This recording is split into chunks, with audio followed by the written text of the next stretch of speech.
YCP హయాంలో మురికివాడల పేరిట భారీగా టీడీఆర్ కుంభకోణం జరిగిందని విశాఖ జనసేన కార్పొరేటర్ పీతల మూర్తి యాదవ్ ఆరోపించారు.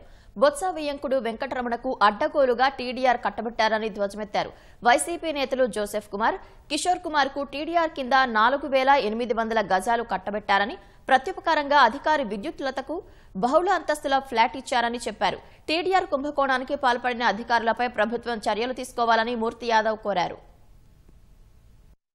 సత్యనారాయణ గారు మంత్రిగా ఉంటే అల్లుడు కోసం టోమీ వెంకటరమణ గారికి 22 కోట్ల రూపాయలు చేసేటువంటి టీడీఆర్ని ఎలాగిస్తారండి? అక్కడ జీవీఎంసీ అయినా రోడ్డు ఫారం చేసిందా?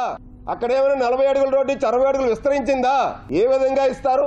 అంటే 2019 వచ్చేసరికి ఈ విద్యులత గారికి అమాంతంగా వీళ్ళకి స్లమ్ పేరుతో, మురుకువాడ పేరుతో రైల్వే న్యూ కాలనీలో 600 గజాల స్థలానికి గాను 1200 గజాల స్థలం ఉందని, 1200 గజాల స్థలానికి 4 రెట్లు 4800 గజాలు టీడీఆర్లు ఇచ్చేసి, ఆ టీడీఆర్లు ఇచ్చినందుకు నగదుతో పాటు వీళ్ళకి చెందినటువంటి వెంకోజీపాలెంలో ఉన్నటువంటి ఒక పెద్ద బహుళ అంతస్తుల అపార్ట్మెంట్లో అమ్మగారికి, విద్యులత గారికి ఫ్లాట్ గిఫ్ట్గా ఇచ్చారు. ఇప్పుడు కూడా ఫ్లాట్ ఉంది.